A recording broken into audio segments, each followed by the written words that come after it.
Okay, I wanna talk about modern love. I wanted to make this video for a very long time, but I was kinda procrastinating in a way.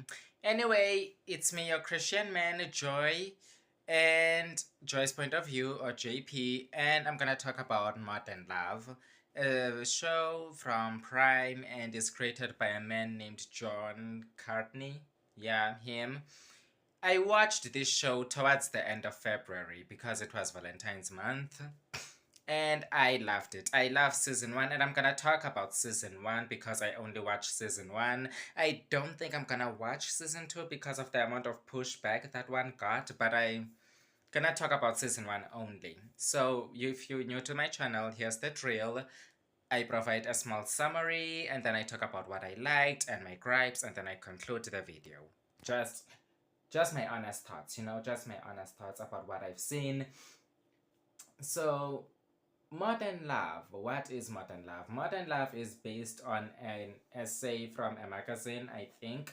Yeah, it's based on an essay about short love stories about people. So, in this show, it's about different types of people who have love in different ways. Like it's like an anthology series.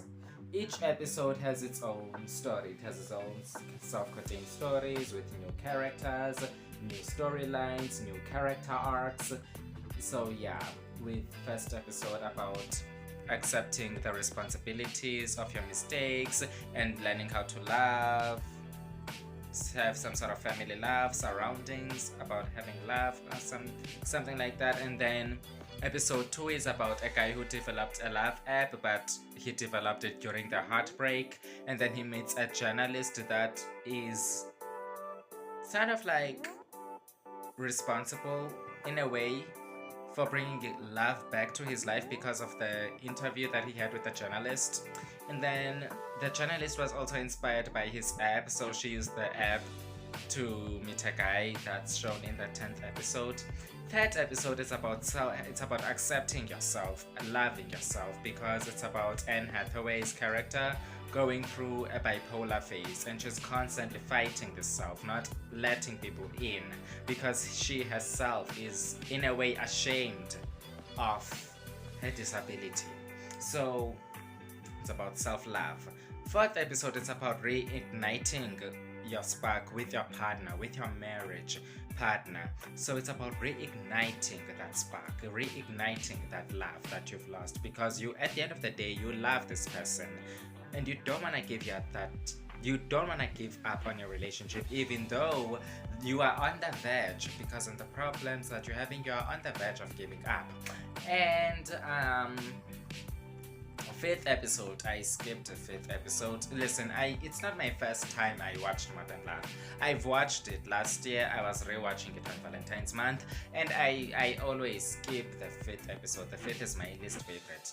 And then second episode, sixth episode is about reflecting upon your action, because we see this couple that is on their second date, and they're sort of like asking questions, and they're spending their second date on a hospital, and then they're talking about deep stuff about this girl self-reflecting on how manipulative her past actions were. Even her own exes caught up to them, and she would manipulate them into thinking otherwise. So it was more of a self-reflection episode, in my opinion, that is. And then seventh episode is about living outside of your bubble, because it's about this gay couple who want to adopt a child. Then they receive a pregnant woman, of which they're gonna adopt a baby, but her lifestyle is different from what they've imagined. They advocate about the lifestyle she lives in, but when they meet her lifestyle in practical, she it's a challenge. When in practice it's easy to talk about it, but seeing it in practice was a challenge. And then the 10th episode is about a golden age love, and not only that, but it's a compilation of what we saw before. So yeah, Modern Love is about these different stories about love, how love comes in different ways, how love can come in different forms, such as father figures, in a form of a father figure in season 1, in episode 1, and then romantic love in episode 2, self love in episode 3, rekindling sparks in episode 4, I guess another father figure in episode 5, episode 6 about self reflection, episode 7 about living outside your bubble and loving other people, and the last episode, it's never too late for love. Uh, so yeah, what did I love about Modern Love? I guess what I love about Modern Love, it's what I said before. There's different types of love that is being showcased, how they show these different types of love, how love comes in all shapes and sizes, and how they utilize the concept of love. Yeah, I actually liked that. I think my favorite, what's my favorite episode in Modern Love? My favorite Modern Love episode, it has to, I'm sorry, I was looking at this lizard that just popped out of my kitchen right here, this little thing, this little guy right here. Let's, damn it, okay, I can't do it, this guy right here. So I was looking at that.